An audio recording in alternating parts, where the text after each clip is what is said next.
આટલે બધે દૂર દૂર સુધી ચમકતો સૂરજ આપણી પૃથ્વીને ગરમ કેવી રીતે કરે છે? ઉનાળામાં આપણે સફેદ અથવા હળવા રંગના અને શિયાળામાં ઘેરા રંગના કપડાં કેમ પહેરીએ છીએ? રાતના અંધારામાં સાપ શિકાર કેવી રીતે કરે છે? આ બધા પ્રશ્નોનો જવાબ છે ઉષ્મા વિકિરણમાં, જેને અંગ્રેજીમાં કહેવાય છે હીટ રેડિયેશન.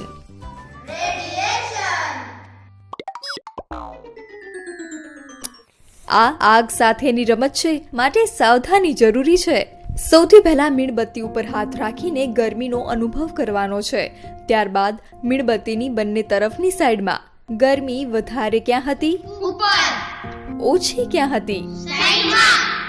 આપણે જાણીએ છીએ કે ઉષ્માનયનથી મીણબત્તીની ઉપરની હવા ગરમ થાય છે, ત્યાં ઉષ્માનયનનો પ્રવાહ બને છે. પરંતુ સાઈડમાં આ ઉષ્મા હોય છે વિકિરણના લીધે, અને આ છે ઉષ્મા ઉર્જાની એક જગ્યાએથી બીજી જગ્યાએ ગતિ કરવાની બીજી એક રીત.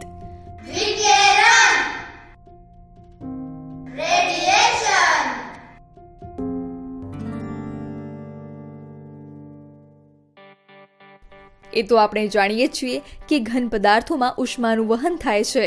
કણોના કંપનથી ઉષ્મા આગળ વધે છે અને પદાર્થ ગરમ થાય છે. પ્રવાહી અને વાયુમાં ઉષ્માનયનથી ઉષ્મા ચાલે છે. તેમના કણ જાતે જ ચાલીને ઉષ્માને એક જગ્યાએથી બીજી જગ્યાએ લઈ જાય છે. વિકિરણને કારણે ઉષ્મા કણોની મદદ વિના ગતિ કરે છે. તેને માધ્યમની જરૂર નથી.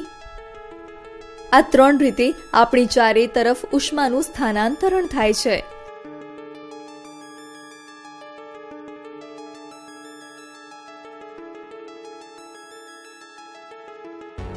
આજે વિકિરણને સમજીએ સૂરજની મદદથી. સૂરજ આપણને પ્રકાશ આપે છે અને ઉષ્મા પણ. ઉષ્મા એટલે હીટ. પરંતુ સૂરજ અને ધરતીની વચ્ચે હવાના કણ નથી, તે માત્ર શૂન્ય અવકાશ છે, એમ્પ્ટી વેક્યુમ. અહીં નથી શક્ય ઉષ્માનું વહન કે નથી શક્ય ઉષ્માનયન, છતાં પણ સૂરજની ગરમી ધરતીને ગરમ કરે છે.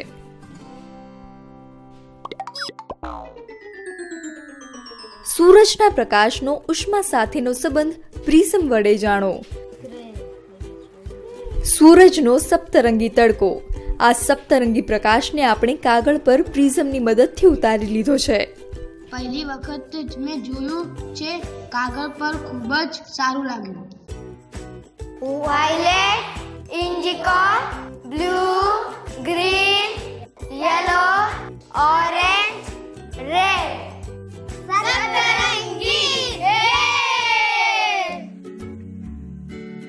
સપ્તરંગી એ એવો પ્રકાશ છે જેને આપણે જોઈ શકીએ છીએ, તેથી તેને દ્રશ્ય પ્રકાશ કહેવાય છે. સૂરજના કિરણો જ્યારે પ્રિઝમમાંથી પસાર થાય છે ત્યારે તે પોતાના 7 રંગોમાં વિભાજિત થઈ જાય છે. આપણે તેમને અલગ અલગ જોઈ શકીએ છીએ. સૂરજના પ્રકાશમાં બીજા પણ ઘણા તરંગો હોય છે જેને આપણે આપણી આંખોથી જોઈ શકતા નથી, પરંતુ તેમનો સંબંધ ઉષ્મા સાથે છે. એટલા માટે ડબ્બામાં અલગ અલગ જગ્યાએ થર્મોમીટર લગાવ્યું છે. જાંબલી રંગની તરફ અને લાલ રંગની નીચે પણ. લાલની નીચે હોય છે અવરક્ત પ્રકાશ અથવા ઇન્ફ્રારેડ. શું બંને થર્મોમીટરમાં એક સમાન તાપમાન હશે? થર્મોમીટરમાં સ્પષ્ટ દેખાઈ રહ્યું છે કે લાલ રંગની નીચે તાપમાન વધારે છે, જાંબલી પર ઓછું. એટલે કે દરેક રંગના પ્રકાશમાં અલગ અલગ ઉષ્મા હોય છે. જાંબલી રંગ તરફ ઓછી અને અવરક્ત પ્રકાશમાં વધારે.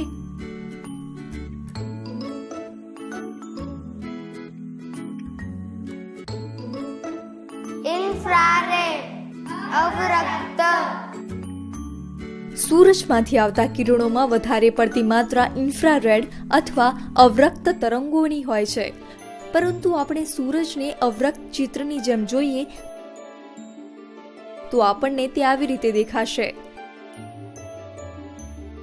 અવરક્ત ચિત્રમાં આપણી પૃથ્વી આવી દેખાશે. આજકાલ તો એવા કેમેરા પણ બની ગયા છે કે જે અવરક્ત પ્રકાશમાં પણ તસવીર ખેંચી શકે છે. સાચું તો એ છે કે દરેક વસ્તુ પોતાના તાપમાન પ્રમાણે અવરક્ત પ્રકાશ છોડે છે. અવરક્ત ચિત્રોમાં રંગો તાપમાન બતાવે છે. લાલ ભાગ વધારે ગરમ, વાદળી ભાગ ઠંડો. મજાની વાત તો એ છે કે સેટેલાઇટમાં રહેલા અવરક્ત કેમેરા આપણને માણસોની સંખ્યા, વૃક્ષો અને ટ્રાફિકની માહિતી આપે છે. આ બધું અવરક્ત કિરણોને લીધે શક્ય બને છે.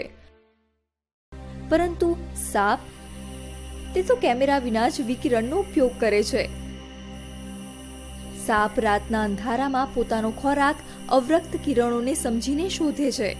અંધારામાં તે પોતાના શિકારના શરીરમાંથી નીકળતી ઉષ્માને અનુભવે છે અને પોતાનું પેટ ભરે છે.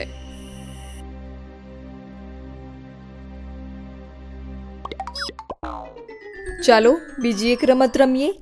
કાચની 2 બોટલો, કાળો કાગળ, સફેદ કાગળ અને થર્મોમીટરની સાથે. બંને બોટલોમાં એક એક થર્મોમીટર ગુંદર જેવા ચીકણા પદાર્થ વડે ફિટ કરવાનું છે. એકની ઉપર વીંટાળો કાળો કાગળ અને બીજાની ઉપર સફેદ કાગળ. બંને બોટલોને તડકામાં મૂકો. 10 મિનિટ પછી તાપમાન કેટલું છે? કાળા કાગળ સાથે વીંટાળેલ બોટલમાં તાપમાન 45 ડિગ્રી સેલ્સિયસ છે અને સફેદ કાગળવાળી બોટલમાં 39 ડિગ્રી સેલ્સિયસ જ. તો જે થયું તે કેમ થયું? કાળા રંગનો કાગળ દ્રશ્ય પ્રકાશ અને અવરક્ત પ્રકાશને શોષી લે છે, એટલે કે એબ્ઝોર્બ. કાળી બોટલ બધો પ્રકાશ શોષી લીધો, જરા પણ બહાર ન ફેંક્યો, પરંતુ અંદર જ રાખી લીધો. પરંતુ સફેદ કાગળ આવું નથી કરતો. તે મોટે ભાગે દ્રશ્ય પ્રકાશ અને અવરક્ત પ્રકાશને પરાવર્તિત કરી દે છે, રિફ્લેક્ટ્સ. એટલા માટે સફેદ કાગળમાં વીંટળાયેલ બોટલ ઓછી ગરમ થઈ. સફેદ કાગળવાળી બોટલ થોડાક જ પ્રકાશને અંદર આવવા દે છે, મોટા ભાગના પ્રકાશને પાછું ફેંકે છે. વિકિરણ તો આપણી ચારેય બાજુએ હોય છે. આગની ઉષ્મા આપણને વિકિરણના લીધે ગરમી આપે છે. ગરમ વાસણોની ઉષ્મા પણ આપણે દૂરથી અનુભવીએ છીએ અને સળગતો કોલસો પણ ઉષ્મા વિકિરણ કરે છે. વિકિરણને કારણે જ બલ્બમાંથી ગરમી નીકળે છે. તો જોઈએ ઉષ્મા વિકિરણ ફરી એક વખત. વિકિરણને કારણે ઉષ્મા સ્થાનાંતરણ માટે ન જોઈએ કોઈ પદાર્થ કે સંપર્ક. વિકિરણ શૂન્યાવકાશમાં પણ થઈ શકે છે. સૂર્યના ઉષ્મા વિકિરણથી જ પૃથ્વી ગરમ થાય છે. અવરક્ત તરંગો દરેક વસ્તુમાંથી આવે છે, પછી ભલેને તે આગ હોય કે આપણે. તો હવે વિચારો કે ઉનાળામાં જો તમારે બહાર જવું હોય તો તમે કયા રંગના કપડાં પહેરશો? સફેદ અને હળવા રંગના કે કાળા અને ઘેરા રંગના?